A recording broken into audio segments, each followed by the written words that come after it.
Hello there. You're very welcome to Irish Voices, Conversations with the Irish Diaspora. I'm Donagh McKeown. This is a conversation that runs across the world. They calculate anywhere between 35 and 70 million people on the globe consider themselves or feel they have a connection back to Ireland, this little small island on the edge of the western seaboard. This is a conversation among those Irish diaspora. Myself having been part of that when I took a sojourn, you might say, for 5 or 6 years in sunny California. And having said all that, it wasn't always sunny. Lots of fog, lots of wind and rain too, certainly around San Francisco. This evening we talk to a fine San Franciscan, but born in Dublin, North Dublin to be exact, and his name, Eamonn Flynn. I let him take up the story. I was born in Colester Park in the north side of Dublin, Dublin 5, famous for the Colester Kittens female basketball team. A lot of people wouldn't have heard of Colester. It's near Clontarf and Raheny and Coolock and that kind of general area. It's famous for its dart station, actually. So I grew up there. What was the rest of the question? Oh, where you are now, but we know where you are now. We'll get to the California story eventually. But all right. You're very proud, not alone of being from Colester, but from North Dublin. It wasn't north, south, east, west, just Dublin. It was North Dublin. So a strong sense of identity from the very start. Well, it's interesting, like back in the day, and I don't know if the same is true now, but there was a stigma about being from North Dublin. Like I remember literally in secondary school, I went to secondary school in Coolock, and we were told that if you're applying for jobs, don't say Coolock, don't say North Dublin, say, give some other address where you're from. And like even in like a girlfriend of mine at the time who was from Raheny, from near me, went to Trinity, and there was nobody in their class from North Dublin. Everybody was either from the country or from South Dublin. So maybe it's an identity born of a fact that we felt like we were a little bit looked down upon. So there was a sense of that. Even when you're growing up, I mean, whether it's true or not, it's another story. It doesn't make any difference. It's what you believed and what maybe misknowing others believed in that kind of concept too. Oh, it was true. It was totally true. I mean, I guess the south side of the city was perceived as posh, and the north side of the city and the suburbs were perceived as more working class, and they were and are. So working class, Eamonn, how did it look? Looking back at it now, how did it look to you as a growing up opportunity, as it were? I mean, a lot of my friends were. My childhood was like playing. My favorite pastime as a kid was playing a game called Curbs, which I've talked about. I don't know if people in other areas of the country did that. But basically, Curbs was you played it on the street, and you stand on one side of the street and you throw a ball to a guy on the other side of the street. But the aim of the game is to hit it off the curb, and you get 2 points if you get it to hit off the other curb and come back and hit off your curb, and you get double points again if you throw it over a car. So you can imagine some poor motorist driving up Colester Park, and suddenly this kid appears with a ball, flinging it in his general direction. So they were the types of games we were playing, So we were never hungry or anything like that, but we were a big family, and highly unlikely to have had a childhood like that. I was reared in the country, Eamonn, where we didn't have curbs. So what did you play? We didn't have football. Nor were there any cars. So, well, you threw a potato over a cow, something along that, and the car didn't have to be moving either. So, good, but you're actually an international curbs champion according to your Facebook output in 1976 and 8. I felt it was time to reclaim that title. Curbs champion Leicester Park in 1978. But there was a real sense of identity in coming from Killester and Killester Flats, as it were.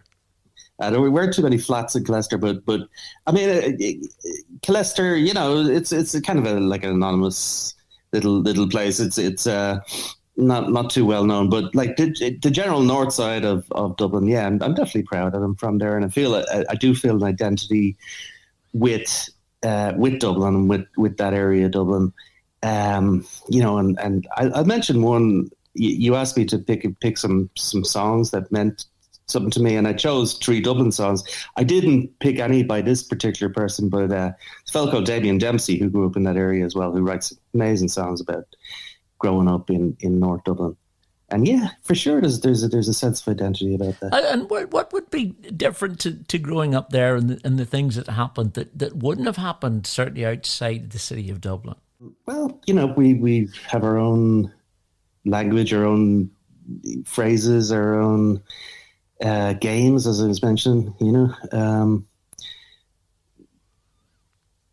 I guess the sense of identity, like the first thing that comes to mind, like I'm thinking of, like there was a mural on the wall down near where I lived of Bob Marley, which for some reason meant a lot to me. That like Bob Marley was a big hero in my neighborhood, and was around the world. So it was a kind of a sense of kinship with other people who were born in. And of course, he had a strong affinity to Ireland as well, and would have visited in his time. And we're talking the 70s here, aren't we? Yeah, we are. Yeah, didn't he play in Dalymount? Absolutely, yeah. 77, wasn't it? Yeah. You weren't overtaken by his enthusiasm for the intake of breaths of a certain plant or two, of course. I'm actually. It's funny you should say that.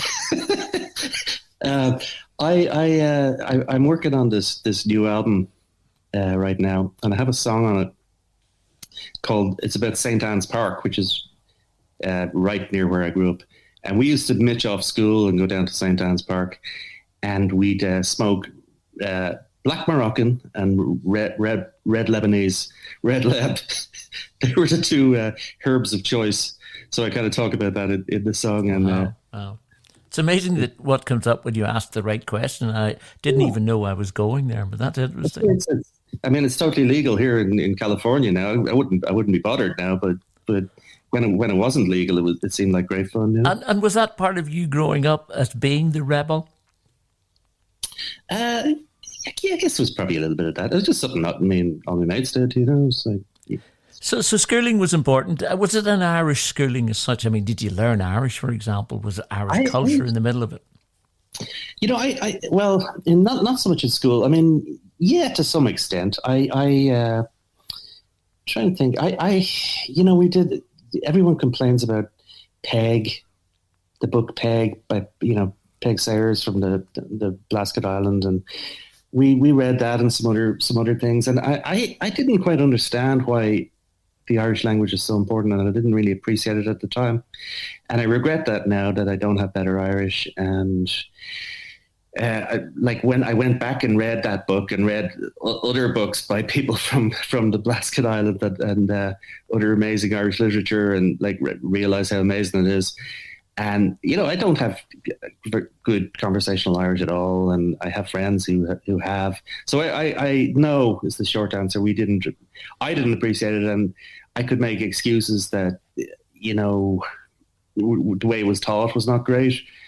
It was a weird sense that I associated that with an old-fashioned world that just the way it was presented, it didn't excite me, But I haven't said that in terms of Irish music. I grew up with amazing Irish music and always felt attracted to it and played it and loved it. For example, who were you listening to or growing up in the era of? Well, the soundtrack, coming from Dublin, the soundtrack of my youth was the Dubliners. And, the Rocky Road to Dublin was like, probably if you had to pick a song, that would be it.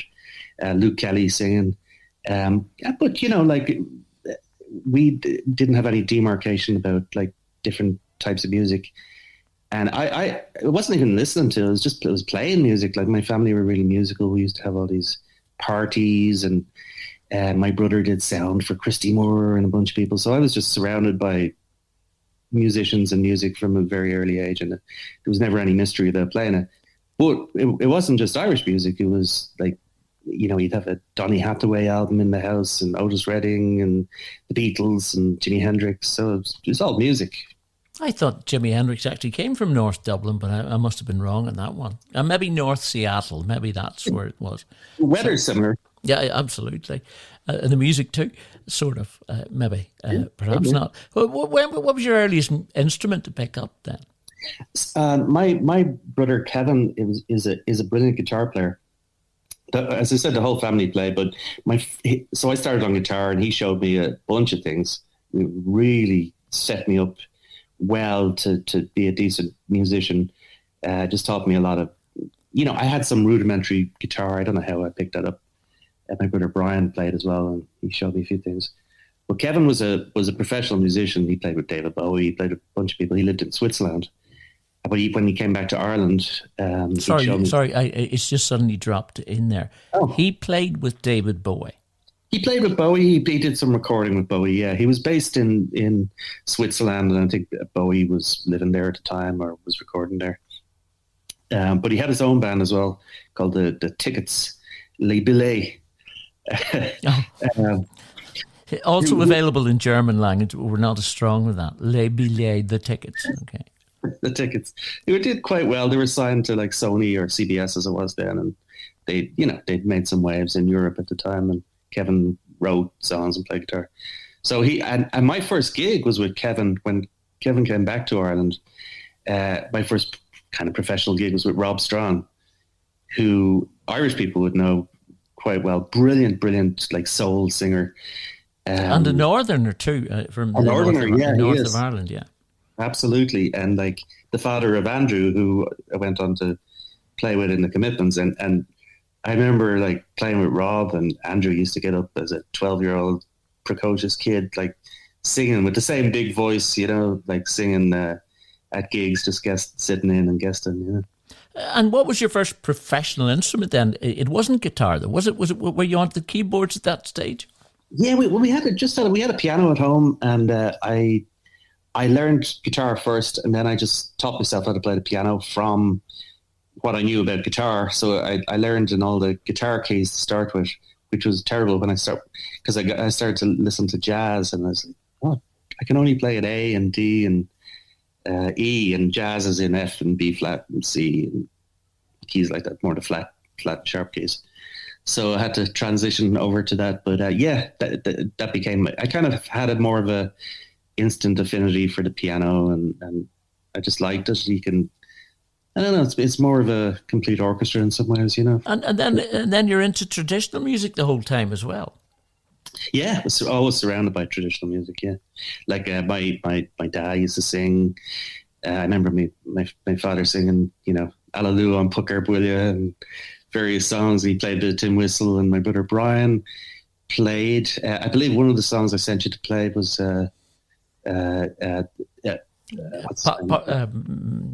Mr. I know who you're talking about. Peckerdon. Yeah, so Peckerdon's version of the Down by the Liffey Side. And I think my brother Brian played with Peckerdon at one stage as well. Brian used to play a fair bit of trad. So we're just surrounded by music, like be it tunes, ballads, Irish ballads, pop music. It was all one stream. We never delineated between genres or anything like that, which I still don't understand. I still don't get why we have to categorize music. It's just it's marketing in the end, Eamonn. That's all that it is, to be honest. Because eclectic mix is what we all need and want. We don't need to be defined as a lover of this or a lover of that. Just love everything, or pick and choose. There's nothing wrong with that either. Yeah, I guess you're right. When you're trying to market yourself as an artist, whatever, you kind of have to tell the world, hey, this is what I do, and that's all I do, and purchase this if you like this. So, which I find so with the growing up in that rich vein of music, sung and played and all the rest of it, how much of it was sibling support and how much of it was sibling rivalry to kind of raise the game? That's really interesting. I don't remember any rivalry at all, to be honest with you. But I was just my family were just completely helpful to me. My a friend of mine told me this a while ago, who I grew up with, that my mother used to let me stay out of school and stay home and practice the piano. I don't remember it like that, but I remember I just, a lot of it was like you'd listen to their music. I was surrounded by that playing.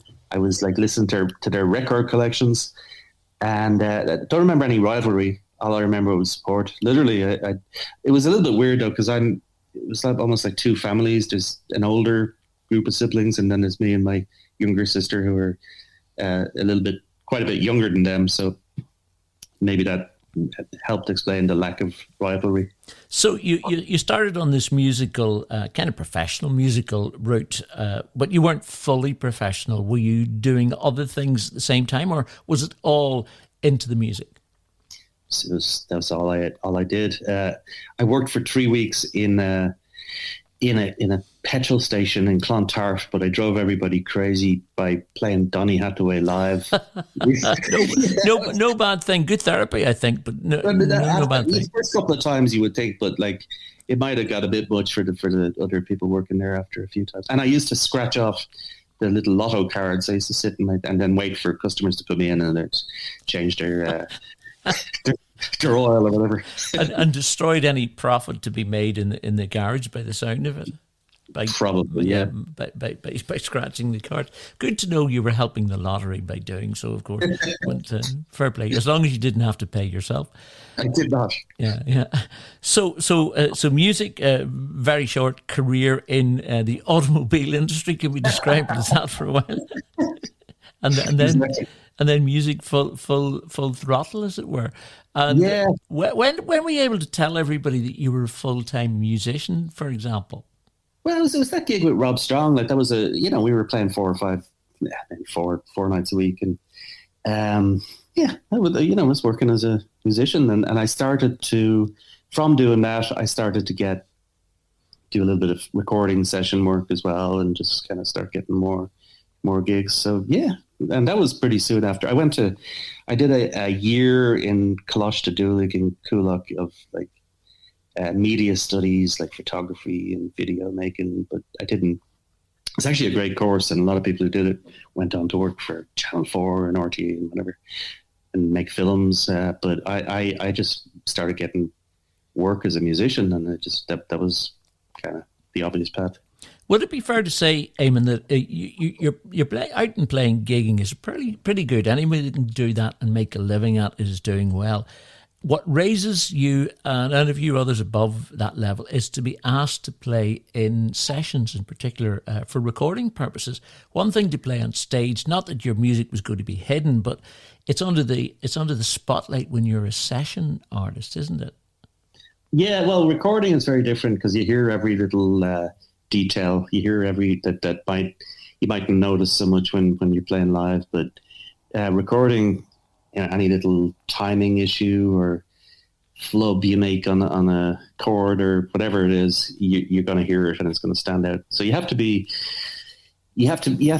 has to be pretty good. And the other thing is you have to be a bit of a chameleon, which kind of suits me because I love lots of different kinds of music. So I can get somewhat close to what somebody's looking for. Like I'm not going to be as great or even as good or nearly as good a salsa piano player as many people. But if a particular song needs a salsa, what do you call a montuno, a little piano thing, I can do a passable imitation for a minute or two, I couldn't do it all night. But you could certainly throw it in there as a little trick, as it were, a little nuance here and there. Yeah. So what did Ireland look like at this stage as you were getting more and more work, from the outside or the inside, as a country as such? And how did you feel about Ireland at that time, as much as you can remember? as much as I can remember. That's good. Thanks for prefacing. It is a while ago. I've been over here for over 20 years. I looking back on it, actually, I think it was an interesting time in Ireland, like and I've heard people describe it as like this in these terms. It's like a pre-Celtic Tiger kind of moment of confidence, if you like. And I think it was around the time, I'm thinking around the time of when the commitments happened, which was 91. And I'm in my mind, I'm associating that with Ireland getting into the World Cup for the first time in Italy in 1990. That it was we had a bit of confidence about ourselves, and felt like we kind of arrived on the world stage with a lot of, famous bands like U2 and all that stuff, So it was actually a good time. It was a vibrant time in Dublin, where a lot of the music business was located. It was centered around, at least for me, and it was kind of healthy. There was a lot of like Dublin, Ireland was the cool new spot. And all these record companies wanted to sign Irish bands. So I'd play on a lot of the demos and beef up the chorus with a big piano line just to try and get the record deal for this band, But then, like, you talked about Seattle, then maybe, a few years later, Seattle became the cool place and everyone forgot about Dublin, But it was a good time. Having said that, I always felt I always had, to be honest, a little bit of a love-hate relationship with Dublin. I love it. I always have loved it, but I also felt a bit claustrophobic there. And there was always a kind of a traveling bug in me that often wanted to go elsewhere and experience other places. Cool.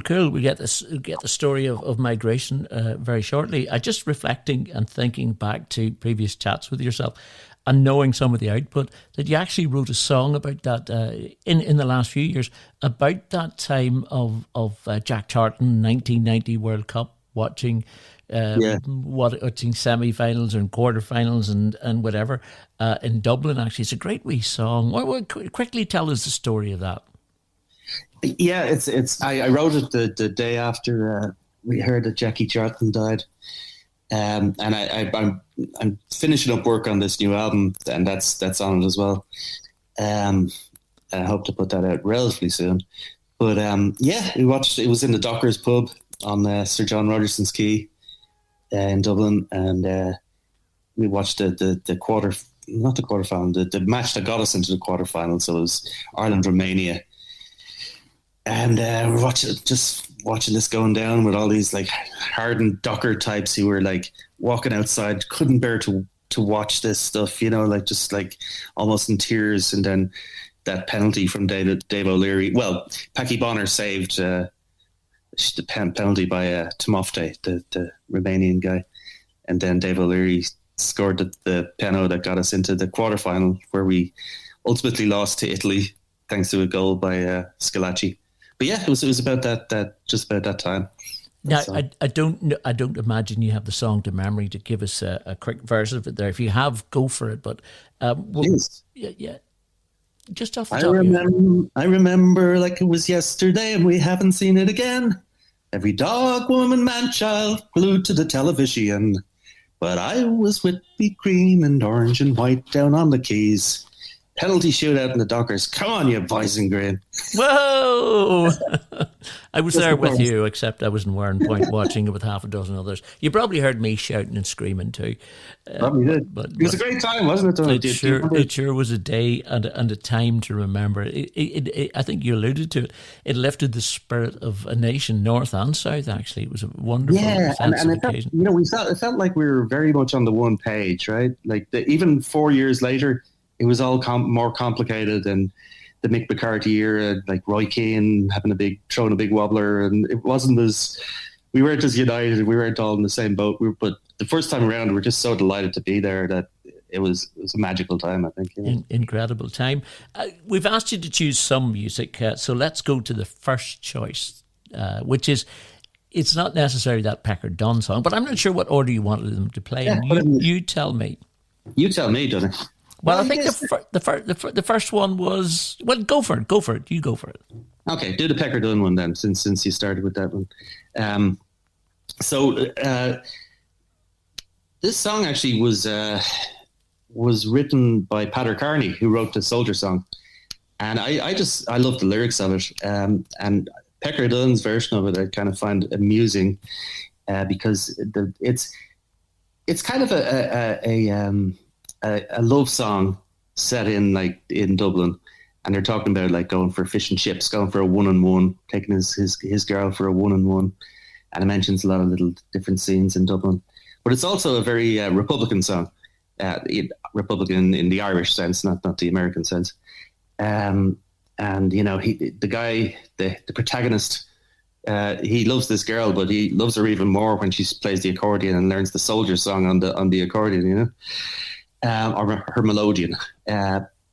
But then in the end, he talks about they'll have lots of little children and they'll raise them to become to oppose the British Army like their dad used to do. But in Pecker's version, the final line is send them out with their guns to face the Free State Hun. So it's like this Civil War kind of line, which always gives me a little bit of a interesting angle, But there's nobody like the Pecker Dunn for singing. So, and he was a character himself. He was can I say the itinerant community? At least that's the popular kind of conception. And a friend of Maggie Barry who would wander around Ireland playing and singing songs. Oh, some amazing character, amazing songwriter and singer. Like nobody could deliver a song like Pecker Dunn. He was a Mayo man, wasn't he? And I think he lived in Drimna, but he ended up in Clare, as far as I remember. I know my brother used to play with him down in Cork, maybe. But an amazing musician. Down by Anna Leafy, me love and I did stray. Send them all off with guns against the Free State Hun, down by the Liffey side. We wanted to hear a wee bit of the story of how you committed to the commitments or how you got there. You've told us a little, but how did that happen? How did it all fall in for you? It's just true. I was doing a lot of recording sessions at the time, and I had my own original band with, a couple of different people, but one of whom was the fellow who was asked to produce the commitments, Paul Bushnell, who lives in LA now, does a lot of session work.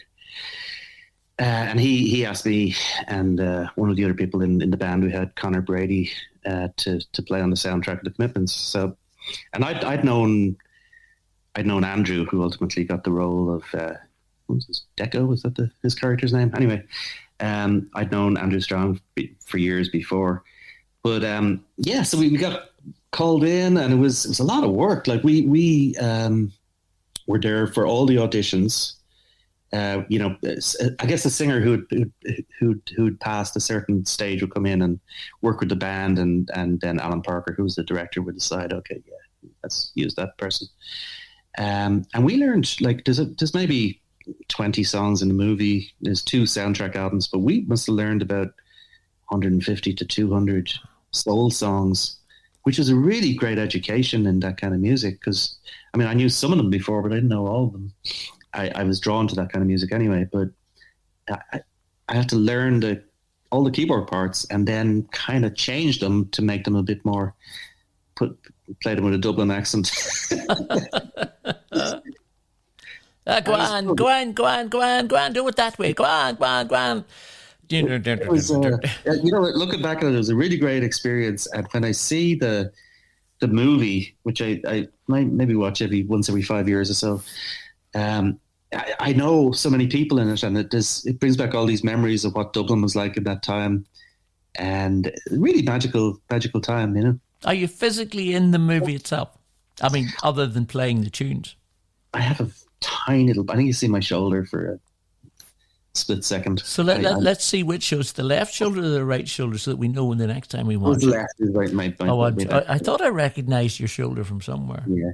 I did get a nomination for Best Supporting Shoulder. I'm so happy for you. Had you the acceptance speech? The acceptance speech was all written. We'll move on graciously from the commitments. You didn't make it as the Hollywood movie star, but your shoulder is looking for auditions ever since, of course. Oh, open for work, yeah. So when did the slides towards moving start, or was it preordained? Were you always going to leave? I took a trip like when I was 21 or so. I actually moved to New York for about a year and lived there, and kind of studied. I didn't study in a college or anything, but I played a lot of jazz and a lot of blues with people, and just tried to learn a lot of the music at that stage. But then I ultimately went back to Dublin because I ran out of money. So I'd always been interested in America. I had an aunt. I think a lot of people talk in these terms, but I've always had an interest in American culture, especially in American music. I did have an aunt, my mother's sister, who moved to New Jersey, and she used to, when I was a kid, she used to bring me over baseball cards, like bubblegum baseball cards, and I was intrigued by this culture, and I remember listening to World Service radio and listening to baseball games, and what the hell is this? Like, what's going on here? It just seemed really, really strange and exotic. But yeah, I was always interested, and especially post commitments, but even before that, I was really interested in the music. I was interested in gospel and funk and soul. And I just felt like it would be really interesting to study that and to learn from the architects of that music. And then I met a girl from California, and we got married in Ireland. We had a daughter in Ireland, and I persuaded her to come back to San Francisco. And it was relatively simple as that then. Yeah. No nights in anguish thinking, I can't leave Dublin behind because they have to win in All Ireland before I do, or anything of that nature then? Well, it's interesting, yeah. As soon as I left, Dublin started winning All Irelands, and the Celtic Tiger happened. So they were just waiting for me to leave. You're into the culture of every other type of music in the world, and it's granny as well. But were you bringing much of Irishness with you? I think everything I do is a product of where I grew up. Like whether that's and like it depends what you call Irishness as well. I always think of Irishness is like just so many different streams of Irishness, and we're all a product of what we, especially when I'm thinking about music, you never know where a song that you write comes from, or what subconscious musical influence is on that song that you don't even realize at the time. So yeah, I mean, I can't help but do that. And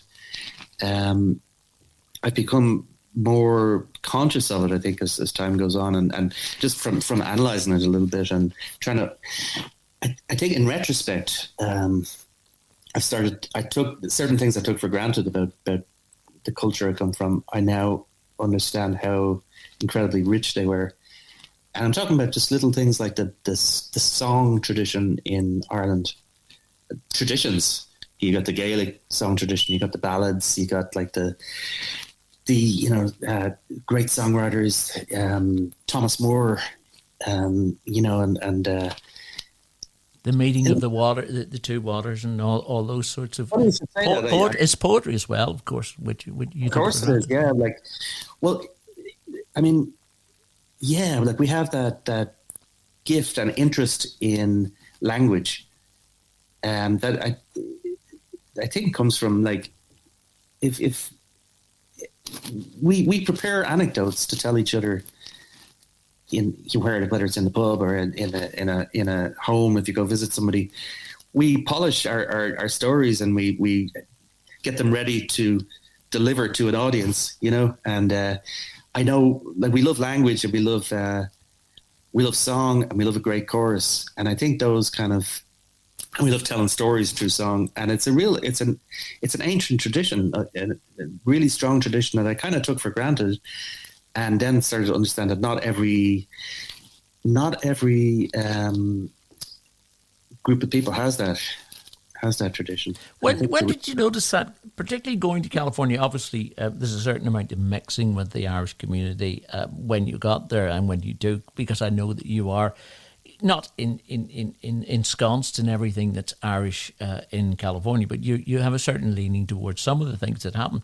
But when did you kind of realise the attitude coming back from that, I suppose, is what I'm trying to figure out, what people were thinking of you as an Irish person? I'm not sure I understand what you mean, Don. You know, you say this is a culture you took for granted, and then when other people come in touch with you, what was their interpretation? What's this guy about? Where's this whole idea of storytelling and all the rest? What do you think that they made of you? I think there's a certain exoticism of people are like, oh, you're Irish, you know. People sometimes don't know that much about Ireland. Like, it's amazing. I mean, I'm not Irish people. I didn't know a lot about American geography before I went over. I was incredibly ignorant, or American history. So I'm not trying to say that people are ignorant, just they haven't been exposed to it. But a lot of people never knew that we have our own language. Like that's big news to a lot of people, which is incredible to me. Oh, you mean you have a different language? Like, it's not English? Yep. And yeah, I mean, people. There is a sense that people are very open to Irish culture in America, but there is also a sense that they have a romanticized version of it and want that fantasy to be fulfilled in certain ways, and it can be a bit of a stereotype sometimes. So there's one thing to be Irish, there's another thing to be Irish, basically, is what you're kind of saying. It's a difficult one. Any of it negative, Eamonn, in your respect, of how you were treated or how the Irish were perceived? I've only, the thing that came to my mind, and I'm not going to name any names here, but I've played a lot of gospel in churches, in gospel churches, and I got, pretty good at it. And but there was one particular well-known church, I won't mention it, but the musical director, I was suggested to him as, hey, you should hire Eamonn for this job. He's an Irish guy, very soulful. And he famously said, I've never heard of no Irish guy with soul. And he's never watched The Commitments, has he? Let's be honest. He's never heard a lot of music, if you think that. Like, I'm sorry, you're sadly mistaken. But I don't think I've ever received any, other than that, and I don't even take that seriously. I don't think I've ever received any. I don't think it's like the old days where there was discrimination. I've never encountered any of that I've been aware of, at least. No. And have you been, because I ask this regularly, have you become aware of the influence that Irish people, in cultural terms and political terms and building terms and all sorts of terms, have had such an influence in the land of your now choice of living? Yeah. I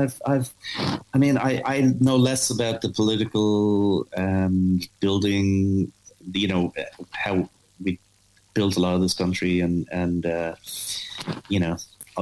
side of things. I'd spend more time studying the musical end of things, but I find it really fascinating.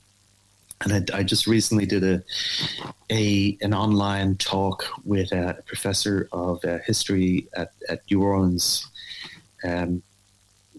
College in New Orleans about the influence of the Irish on, just to pick one particular place, New Orleans music and culture. And a lot of people, it's a kind of a lesser known thing than, say, our influence on New York and Chicago and places like that. May I say that New Orleans, to me, would have been, I would have imagined, being heavily influenced by the French who later became the Arcadians, who moved northwards and all the rest of it. So I'd always understand that aspect of it.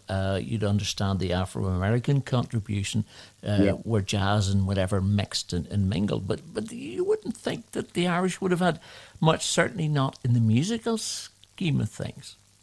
It's amazing. It is lesser known, and I had some. Well, I'll just start by saying that, like in the mid 19th century, a quarter of New Orleans population was born in Ireland. Wow! So it was a massive emigration to New Orleans. Mostly you'd come via you'd have to go to Liverpool first, and then you get a cheap trip back to the New World on one of the ships that was bringing over tobacco or cotton. But it was huge, and I had a couple of moments where I realized it, like a lightning bolt in songs. Like I heard a song. Do you know the song Seven Drunken Nights by the... I certainly do. I never knew the last two until I was over 21. We weren't allowed to, by the Dubliners. Yeah. So I was listening to Professor Longhair, who's a very famous New Orleans piano player, and I heard him doing this song where he's talking about last night I came home and I saw this head in the bed where my head should be. Yeah, my head should be, and the wife said, "Oh, don't worry, it's just a cabbage, you know."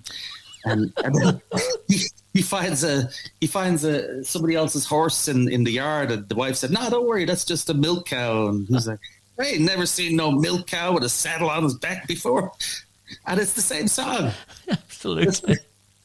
Like, how did this end up in New Orleans? And it's kind of, the journeys of songs are complicated, and who knows where. And the other one was A Bunch of Time, which I think you played on your show. I played it the other day. We'll play it in the programme later as well, of course, yeah. A Bunch of Time. You think that originated in Ireland and drifted over to New Orleans, or what? I know it did. A Bunch of Time is an Irish song, obviously, but it came over to New Orleans and became a song called Careless Love. Love, oh, careless love, which was a jazz standard that Bessie Smith and all the Buddy Bolden, it was a centerpiece of his big New Orleans musician back in the day, centerpiece of their repertoire, and it's the same song.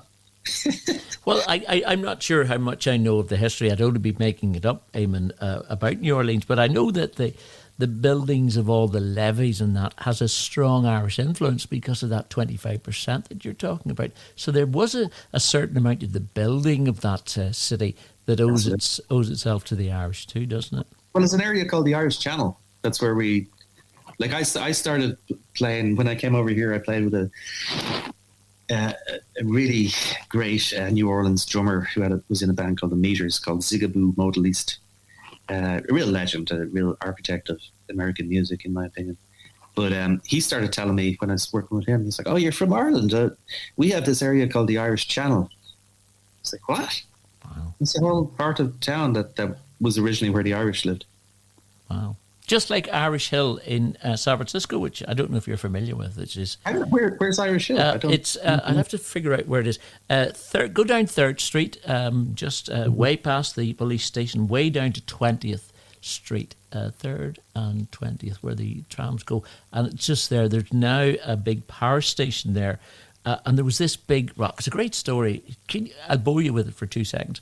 So the shipbuilding set up around there. It's over the shipbuilding yards in southern San Francisco. Set up by Hunters Point kind of area? Not as far down as that. It's just a few miles from just below where the baseball stadium is now in San Francisco, along that McCovey's Cove. No, it's called McCovey's Cove now. But they brought the Irish there in the 1860s from Oakland, who'd already made it to Oakland and then to San Francisco, because just like then, San Francisco was extremely expensive to live in. even in the 1860s. It had only been going for about 20, 25 years. And the shipyards were being built and growing, and some Irish folk were involved in the shipbuilding. So the shipbuilders, apparently, there's a story that says that they even invested in getting people over who'd worked in the Harland and Wolff shipyards in Belfast. And then eventually they came from Oakland, there was a large Irish population there, almost as big as the one in San Francisco. So instead of bringing them in every day by ferry, which hardly existed, which would have been expensive, they started to build, what are they called? Cheap, almost like projects, but they weren't even a project. These were just living houses, basically live for the weekend and then go home or not go home, just basic dwellings. And the whole area was built on an area of San Francisco that was hilly, funny enough. And it was actually blue serpentine rock underneath it, Eamon. And they lived here and they had a rough weekend in the 1860s and 70s, and all the boys would be down at the bottom of the hill fighting the bit out. It was real Irish kind of, and it got to the level that they were so good at the boxing that they became almost professional, but there was betting around them. And all the rich people from San Francisco came over in their carriages to watch this and sit in their carriages and gamble.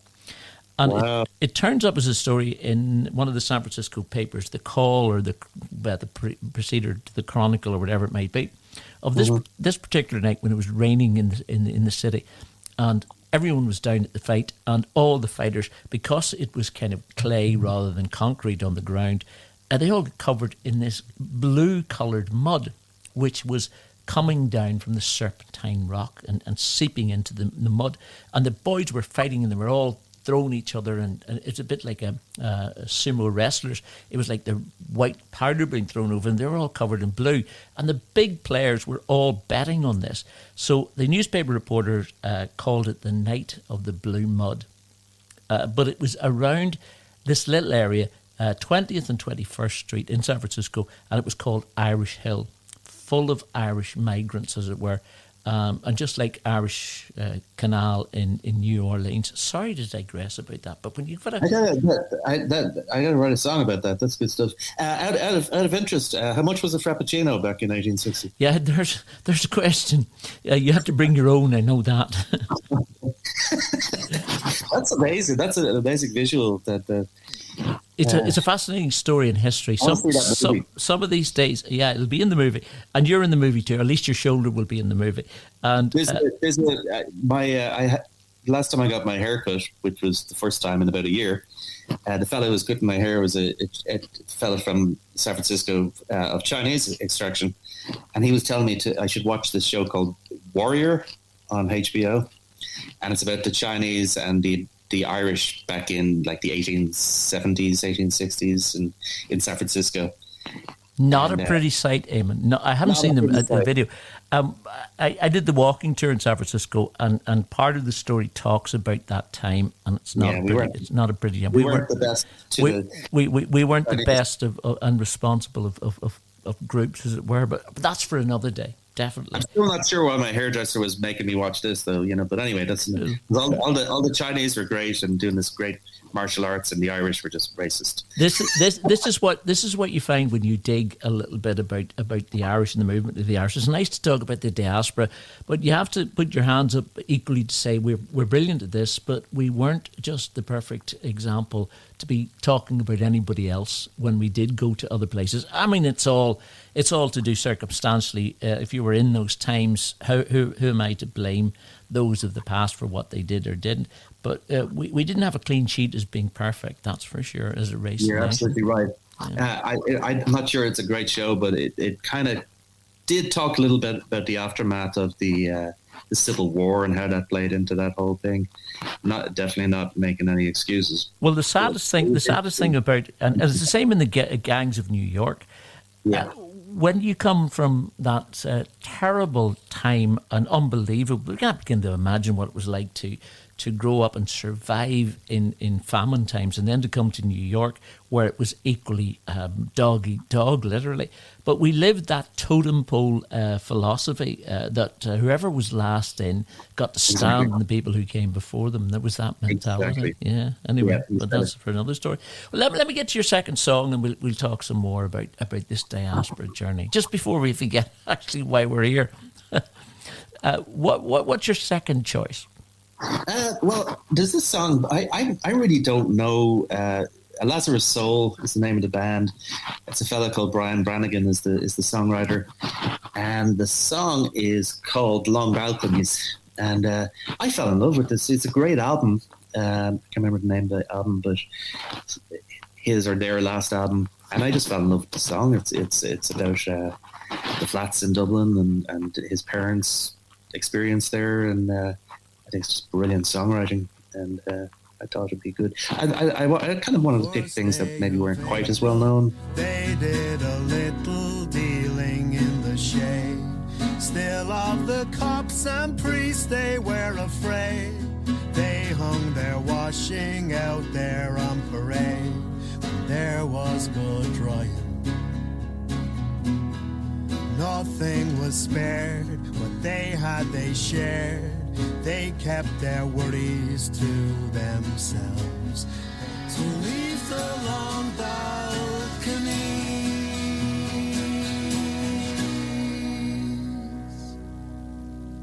So I began writing, like, that was really early on. I always wrote. Actually, I've never mentioned this to you before, Donagh, but when I was about 13 or 14, I won a song contest. Wow. The year after the Pope, and they were talking John Paul II, the old school Pope, came to Ireland. 1979, September. Yeah, September 79. So I was 13. I won a song contest to write a song to commemorate his visit. And the prize was a trip to Rome to perform my song for the man himself. So there was a painting competition, there was a songwriting competition. I won the songwriting part of it, and went over with there's about 1,000 younger Irish people who went over. They were all paying. I was a free ride because of my song. So that was the first. So I went over and played for the Pope in Castel Gandolfo, which is his like summer gaff, you know. And what was his critique, or was it just Eamonn Flynn, I love you, as he was famously known to say? Eamonn, don't bore us, get to the chorus. In a Polish accent. Yes, exactly. I was probably like a little bit, it was my first time away from home, so it was a little bit wild, you know, but it was definitely a big experience playing for the man himself, you know. And you wrote this song. Can you remember it? It was pretty corny. It's pretty embarrassing, but I don't care. I'm kind of, when you get to my age, maybe you get past embarrassment. I don't know. It was called "Sing Out Your Hearts, Raise Your Voices, Tell You What I Want to Hear." This is the dawn of a new day for me and you, or some stuff like that. Dig it up from somewhere, please. I'd even pay money to hear it. I really would. You know you would. That's why I got to make sure that doesn't happen. Well, you're not a son of the internet, because it's too long ago for a copy to exist out there, unfortunately. But we can live in hope, keeping our fingers crossed. But you can always write a song about that experience. I mean, that must have been wonderful. Actually, write a song about writing a song. I like that. Yeah. Why not? Sure, who knows? It was very fun. Hey Jude, the alternative version. Yeah. And is it easy to write a song? Could I do it? Yeah, I think Irish people could write a song. I think we've got a great song. We've all got a great song in us. And I thought about this. And the reason why is that we love a great chorus. We love a sing song, right? We love getting to the chorus and everybody joins in. So we got that. We love telling a story. We got that. And we're musical. So yeah, you can write a great song. Right. The problem is writing two good songs. I don't think it's a problem. I think the first one is a problem because it's a bit like the fellow who said about there's a book in everybody, but please don't write it. You don't write it. Yeah, it's a question, should you? Yeah, that's a whole different question. Cool. So it's good. I'm off to write a new song very shortly. I have to say my immediate favourite, I mean, I love your songs, but I love in particular Black Cuddle. And I want you to tell me the story of why you wrote it and what it is about for those who are not brought up in Killester and North Dublin. That's a very bad Dublin accent, by the way. It's not bad for a man from Lurgan, it's close enough. Well, it's a song that kind of took on. I didn't want it to go where it went. I kind of resisted it. When I started to write about it, it was just like an impressionistic song about a late night, early morning in Dublin, and I used this metaphor, which is a really bad extended metaphor, cuddle, which is a Dublin dish. It's the Dublin version of an Irish stew. In Dublin, we'd use, instead of lamb, we'd use bacon rashers and sausages. And you don't brown them, you just throw everything into the pot and cook it. So it's pale. When it comes out, it doesn't look the May West, but it tastes great. But that's the Dublin version. So and then we, in the old days, in the flats especially, you'd cook it under the chimney, over the fire under the chimney, so the ashes would come down and coat the top of it with a layer of soot that you have to scrape off before you'd eat it. So I somehow thought this was a great idea to make this a metaphor for I don't know, poverty in Dublin back in the day, and just the roots of where we all came from.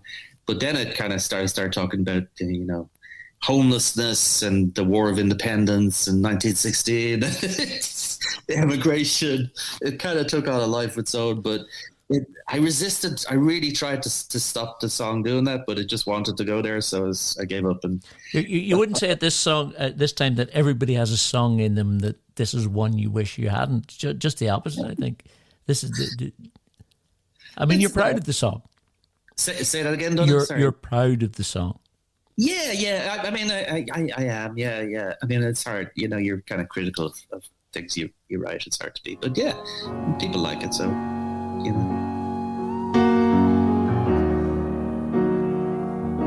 It's 4 in the morning and I'm still awake. The city is sleeping, it's coiled like a snake. Oh, black cuddles in my soul. Oh, black cuddles in my soul. Eamonn, we're coming to your final choice of piece of music for you to say, and this is what brought me round to mentioning about flats in Killester, but because it's a song about flats in Dublin. Yeah. Well, I should preface, Killester was it was like a little fairly suburban. It's not in the city centre. It's a fairly suburban part of Dublin. But this song is called "Up the Flats." It's a relatively new song by a woman called Gemma Dunleavy, and I just think it's brilliant. It's like more of an R&B song. I think she's from Sheriff Street, North Side Flats of Dublin. But it's just a great song, great vibe, and shouting up the flats from the rooftop is the kind of chorus. And it's a good piece of music.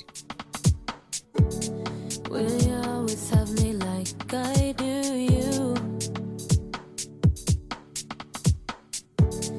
I engraved my name on the pillars of the arch, so that when I left I'd always leave my mark.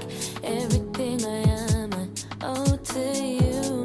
We'll be shouting up the flats from the rooftops. We'll be shouting up the flats from the rooftops. We'll be shouting up the flats from the rooftops. You're listening to Irish Voices. I'm Donagh McKeown, and my guest is Eamonn Flynn, who is in California, who's been telling us his story of migration, deciding to move to, New York at a young age for a year, came back, then decided to move out. Did you move directly to California on that second time out, Eamonn?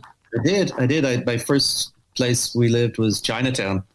We had a little apartment in Chinatown, and that was a really fun place to live, actually, and a very fun place to bring up a kid.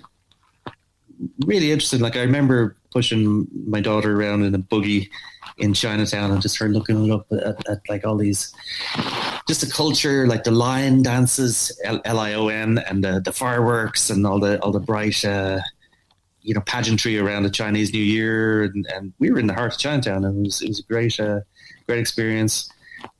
She went to school in North Beach, so it was an old Italian neighborhood. So it was a very interesting part of the city. I'm in a slightly more boring part of the city now, but it's easier to park and to kind of go for a walk in the park and go for a hike on the beach. So I kind of traded that. Well, you would have known this, I'm sure, from living in Chinatown. If not, you're going to be educated too. That was an Irish part of the town in the early days too, before Chinatown became Chinatown. It was only in the 1850s, after the gold rush. Of course, the Irish Cathedral is built there, the old St. Mary's, the oldest cathedral in the West Coast, built by Irishmen, donated by Irishmen and all sorts. But what's fascinating, Eamonn, when you were looking up at that architecture there, you realise that Chinatown was devastated by the earthquake in 1906. Okay. So if you look, you see all these balustrades and you see all this beautiful, what the Chinese there living thought was their architecture, which it basically is, but it wasn't Chinese per se. It was their perception of Chinese architecture. Do you know who helped him put it up there? Daniel O'Donnell? Not quite, no, not Daniel or Daniel O'Connell for that matter, but they were Irish tradesmen.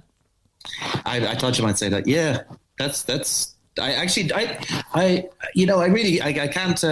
wouldn't be able to spoof you about anything about San Francisco history, Donagh, because you're a real expert in it. I didn't know that Chinatown used to be an Irish area. I didn't know that. Oh, very much, and I think that's the whole idea of this program is, again, spread out that word about it. I mean, I make some of the stuff up too, Eamonn. Let's be honest here. Yeah, I wouldn't know if you. Yeah, there you are. You're a willing victim, but just to kind of give it when it comes up in the conversation, as it were. But moving through that, your child. How many children do you have? Just one. Just the one, and haven't eaten them all yet. No, well, she's in New York, actually. She's gone to the other coast. She's in Brooklyn. Okay, that's a migration itself. That's a new way of living and thinking for you and your wife now. Empty nest, as it were.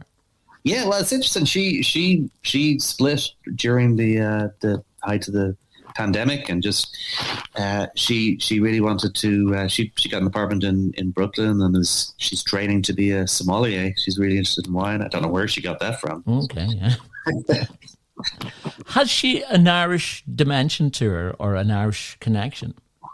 Well, she was born in Dublin, yeah, but she left when she was about a year old and grew up here. So she's definitely in touch with. And we go back all the time, or we did until the pandemic.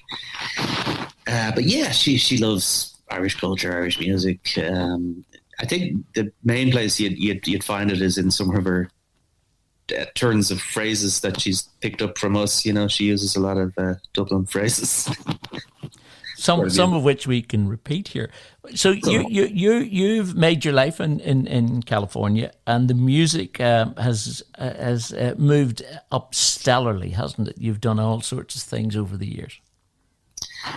Yeah, I mean, I played a lot of different types of music and a lot of different people, and it's a very rich scene here. I don't know anywhere else where I could have learned the tradition of like New Orleans piano and New Orleans funk and gospel, which I was always really, really interested in. They were some of my heroes growing up, were like some of the, Billy Preston, Donny Hathaway, and some of the New Orleans piano players, Dr. John, Professor Longhair, James Booker, all those people. So a chance to play with either them or people who worked with them is, I couldn't buy that anywhere else. I haven't said all that.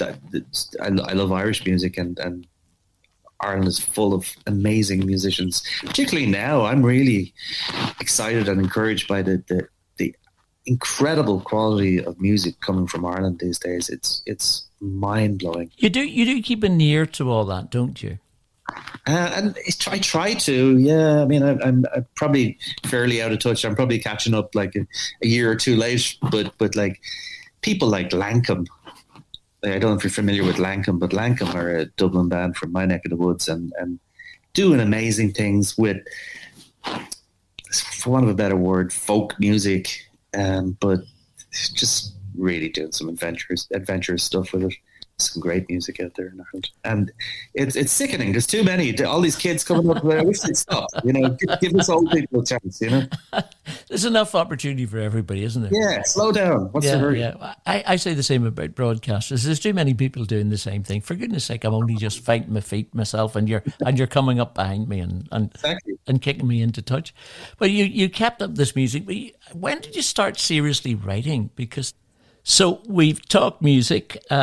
I mentioned, maybe I'd forgotten to mention about poetry and the like. Is poetry important in your life, Eamonn? Oh, I love poetry. Oh, always loved poetry. Yeah, I went through a little phase where I was submitting poetry to Poetry Ireland and got a couple of things published, and was I love always loved poetry. Yeah, really big fan of certain people. Would they have been Irish or just poetry in general? Yeah, a lot of. I like a lot of Irish poetry, but I don't sound pretentious, but it's a Russian fellow called Osip Mandelstam who I always loved, and for what reason? Why did you choose that particular poet? He wrote a lot about. He was a Russian fella, and he wrote a lot about the experience of being in Russia during the whole communist era, and the notion of you're not allowed to express certain things, and you can't. He has one great poem. I wish I could recite it for you, but it's about I love fur coats in Vienna and like.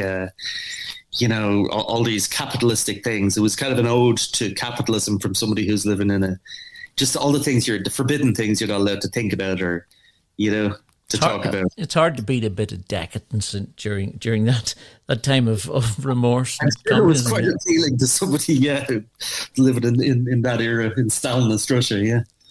And is that the kind of the rebel kind of feeling you? And I'm using the word rebel here. I'm using it in the general sense. I'm not using it in any particular local Irish context, but that idea of fighting against the system or being against the system as such, does that run through you to some degree?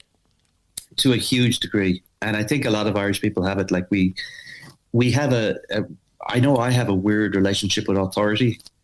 Like I'll give you a really silly example. Like I was on back in Dublin like 10 years ago, and I insisted for some reason on trying to get on the Luas without paying.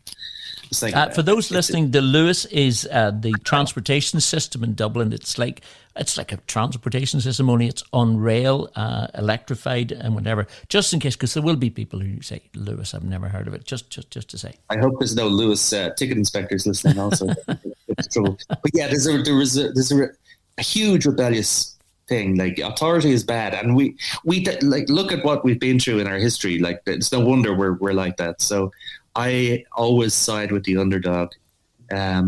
Yes, and it's a huge part of my makeup, and it's bad and it's good. Like even over here, like I see police, and I automatically think I've done something wrong.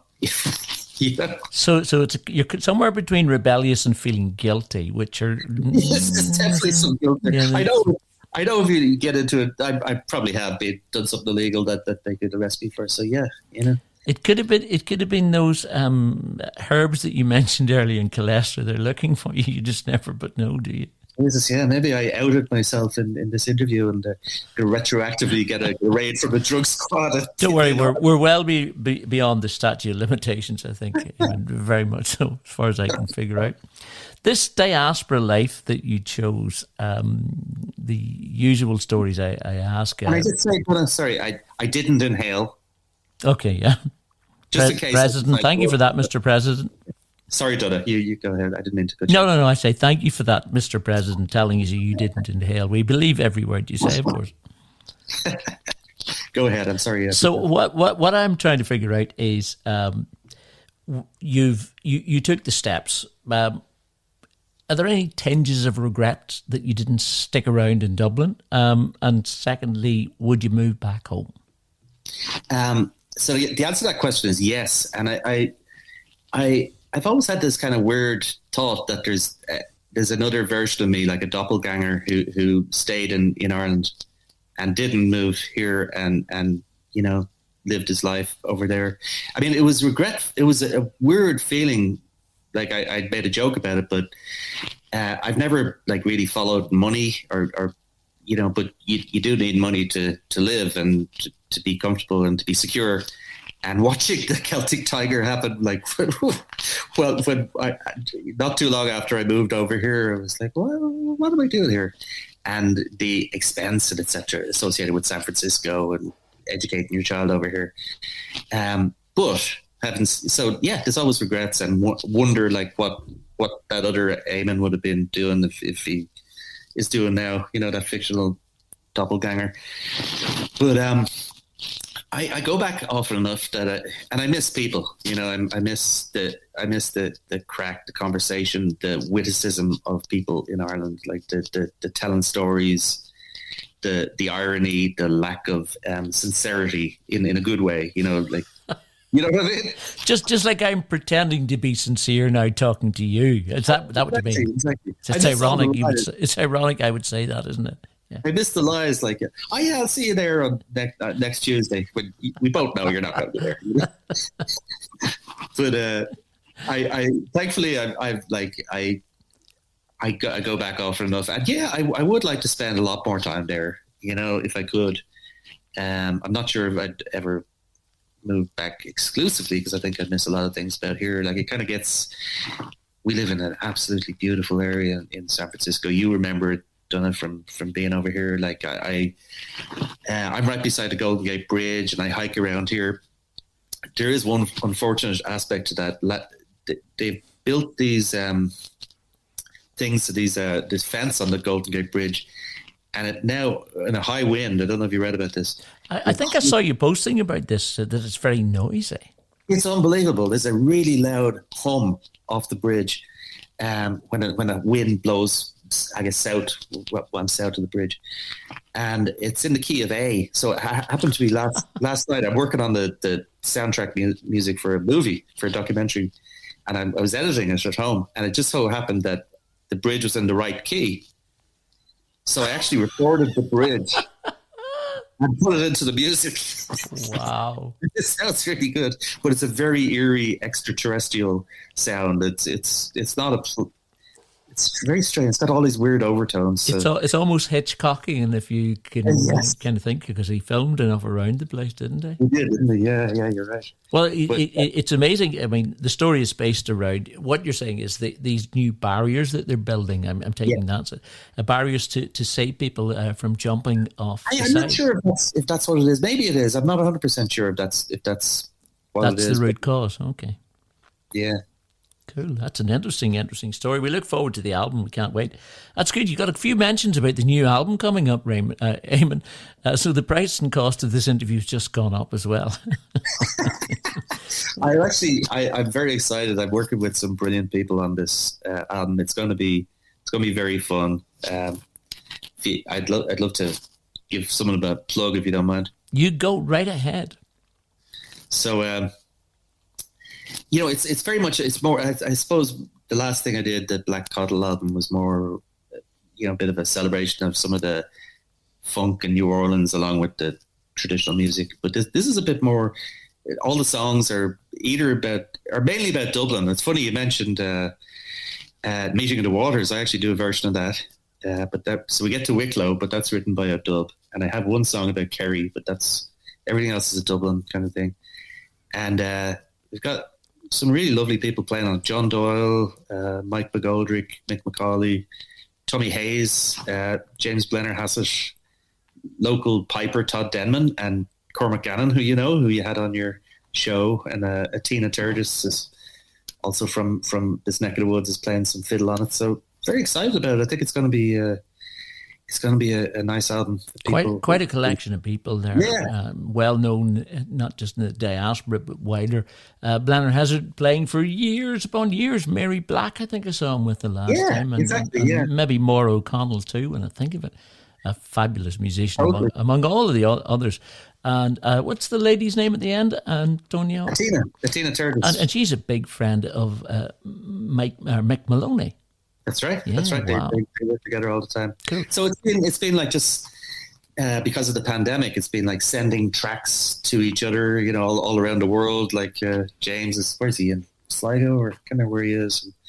And, Tommy Hayes is in Fecal in Clare, and John Doyle is in North Carolina, and just Fabulous. Michael Goldrick's in Manchester. So we're sending files across the world, and just it's pretty good. It could never have happened in a previous world. I mean, I know it was happening, Yeah. but I think obviously COVID has exacerbated such conversations, hasn't it?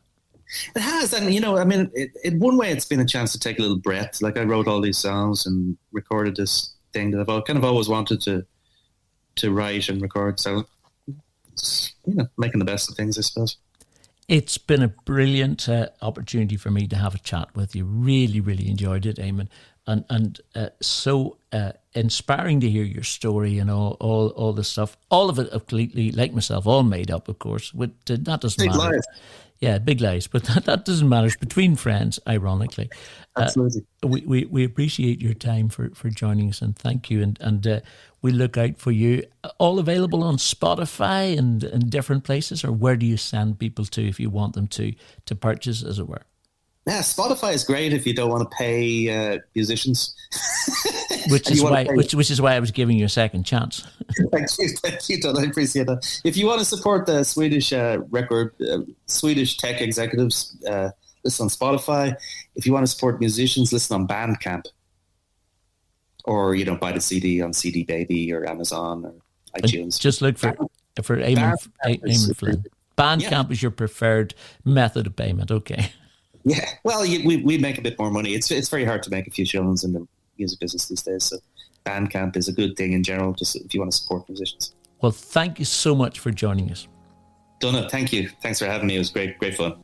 And a big thank you to Eamonn Flynn, who is our guest on Irish Voices, Conversations with the Irish Diaspora. If you want to continue hearing stories of the diaspora, you can have a couple of options. You can join us live when we broadcast first on Saturday evenings from 10 o'clock till 12 midnight Irish time on Global Irish Radio. A quick mention of its website, www.gior.ie. And of course, you can catch the next podcast by subscribing to your current provider, and hopefully you'll be able to join us at some later stage and put the word out there to spread the news across that mighty diaspora. If you'd like to help us support-wise, you can perhaps buy me a coffee by going to www.buymeacoffee.com/Irish Voices PODC. And that basically is short for Irish Voices Podcast. It's all clever enough when you think about it. I'm Donagh McKeown, and this has been an Irish Voices production.